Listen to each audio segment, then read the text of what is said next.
Hoy en Matemática para Todos continuaremos hablando sobre figuras planas y cuerpos geométricos. Primero mencionemos algunos puntos y rectas notables. Hablemos primero de la mediatriz y el circuncentro. La mediatriz es un segmento de recta perpendicular, es decir, que forma un ángulo de 90 que pasa por el punto medio de un lado de un triángulo.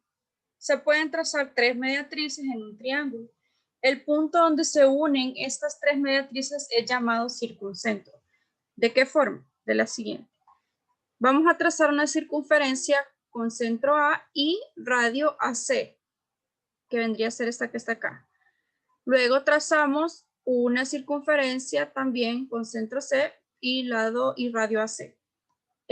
Los puntos donde se interseccionan estas dos rectas, estas dos circunferencias, se traza una recta y esa recta es la mediatriz del lado AC. Hacemos lo mismo para el lado AB. Los dos puntos donde se intersectan las circunferencias es por donde trazamos el segmento, que es la mediatriz, y de forma análoga para el segmento BC. Trazamos las dos circunferencias y los puntos de corte. Trazamos una recta o segmento de recta ahí y el punto donde se intersectan estas tres rectas o segmentos de rectas es un circuncentro. La bisectriz en un triángulo es el segmento de recta que divide cada ángulo en dos partes exactamente iguales. El punto donde se juntan las bisectrices se llama incentro. Veamos una animación que nos explica de qué forma se traza. Tenemos un triángulo, hacemos una circunferencia con centro igual al vértice, con una misma distancia, y para cada punto trazamos una circunferencia con el mismo radio. Los puntos donde se interceptan, pasando por el vértice, esa es nuestra bisectriz. Hacemos lo mismo para el otro vértice, una circunferencia con centro igual al vértice, dos circunferencias más pequeñas con el mismo radio. Vemos dónde se intersectan pasando por este vértice y la recta que pasa por ellos es la bisectriz. Para el tercer vértice, una circunferencia con este centro, con este radio y dos circunferencias con el mismo radio. Las intersectamos y el punto por el que pasa la recta, donde se intersectan las circunferencias y el vértice, a eso le llamamos segunda bisectriz. Y el punto donde se cortan todas ellas es el incentro. Hablemos un poquito sobre cuerpos geométricos. Los cuerpos geométricos ya estamos hablando de figuras en tres dimensiones. No son triángulos, rectángulos, sino que ya son formas tridimensionales. Dentro de los cuerpos geométricos se pueden hablar de varias clasificaciones de acuerdo a cómo están formados. Podemos decir que los cuerpos geométricos cuyas caras laterales y sus bases son figuras planas, les llamamos poliedros. Si las caras laterales son específicamente rectángulos, les vamos a llamar prismas rectos. Si las caras laterales de estos poliedros o estos cuerpos son triángulos, se llaman pirámides, y en el caso que sus caras laterales son curvas, se llaman cuerpos redondos. Por ejemplo, los cilindros, los conos y las esferas. Veamos, por ejemplo, un prisma. Un prisma en geometría es un poliedro irregular que consta de dos caras iguales y paralelas llamadas bases, y caras laterales que son paralelogramos, es decir, que la base, que es la que está arriba y abajo, son paralelas y sus caras son paralelogramos. En este caso es un prisma pentagonal, ya que sus bases son pentágonos. Y aquí podemos ver los elementos de un prisma: las bases, las aristas, las caras laterales, que son las figuras planas, las aristas laterales, en este caso la arista básica es el lado que está arriba, y la arista lateral es el lado que corresponde a las caras laterales, la altura, que es la distancia que hay desde la base hasta la base de abajo hasta la base de arriba, y el vértice, pues que pues ya sabemos que es donde se forman los ángulos. Para calcular el área y volumen de un prisma se dan fórmulas generales porque todo depende de qué base tengan y cuáles sean los tipos de, el tipo de paralelogramo que tenga como lados.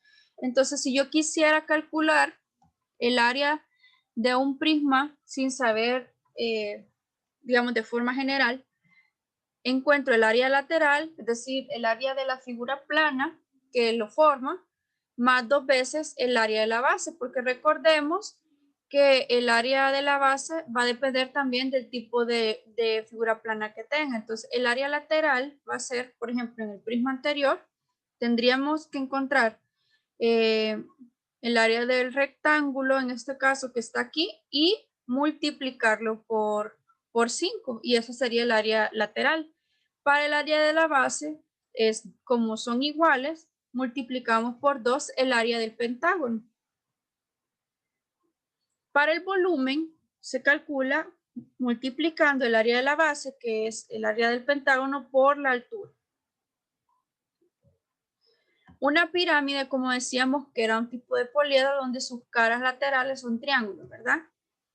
Entonces, todos tienen un vértice común, que ese se le llama vértice de la pirámide en este caso. Tenemos como elementos la altura, el apotema, que es la altura de los triángulos que se forman en sus caras, los vértices, las aristas laterales, las caras laterales y la base, que esta base puede ser cualquier tipo de figura plana. Por ejemplo, veamos algunos tipos de pirámide. Esta se llama pirámide triangular porque en su base tiene un triángulo. Si en la base tiene un cuadrado o un rectángulo, es una pirámide cuadrangular. Si abajo o en la base es un pentágono, es pirámide pentagonal. Y por ejemplo, si es un hexágono, es una pirámide hexagonal. Recibe su nombre de acuerdo a la base que tiene esta pirámide. Pero en todos los casos, si observan, sus caras laterales siguen siendo triángulos. Lo único que cambia es la figura plana que se encuentra como base.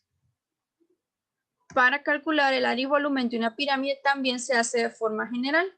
Calculamos las áreas laterales, que es la suma de todas las áreas de los triángulos que están a su alrededor, más el área de la base, que todo va a depender qué base tenga. Por ejemplo, si tomamos esta pirámide triangular, para el área de esta pirámide necesitamos el área de la base, que sería el área del triángulo, más las áreas de las figuras laterales, que sería la suma de las áreas de los 3 triangulitos. En este caso sería el área de la base, que es un rectángulo, más el área de los 4 triángulos que se están formando. Y así con cada uno de ellos, sería el área total. Para el volumen es el área de la figura plana que está en la base por la altura, y eso se divide entre 3. Esa es la fórmula que se sigue. Ahora hablemos un poquito sobre los sólidos de revolución. La definición es la siguiente: son todos aquellos cuerpos geométricos que se generan al rotar una figura plana alrededor de una recta fija llamada eje de giro. Veamos algunos ejemplos. Por ejemplo, tenemos un cono, que este se genera al rotar un triángulo alrededor de una recta llamada eje de giro. Si observan, ese triángulo al rotarlo se forma un conito. En el caso de un cilindro, lo que se rota es un rectángulo, como se ve en la animación. Se está girando el rectángulo y al rotarse, o al terminar la rotación, se forma un cono, que es como que tuviéramos un tubo, ¿verdad? Y, por ejemplo, la esfera, que se genera al rotar un semicírculo alrededor del eje de giro. Y si se fijan, al momento de irse moviendo y al completar una vuelta completa, se va a formar una esfera que vendría a ser como una pelota, ¿verdad? Si lo queremos ver así, que viene a ser ya en 3 dimensiones también. Estas figuras de las que estamos hablando, todas tienen 3 dimensiones. Y como observan, al finalizar, se completa nuestra esfera. Veamos algunos elementos del cono. El cono tiene un vértice, la altura, la generatriz, que la generatriz es esta recta que se hace girar alrededor de este eje de giro, el radio, como la base es un círculo, pues recordemos que al ser un círculo, pues posee un radio, ¿verdad? Y la base.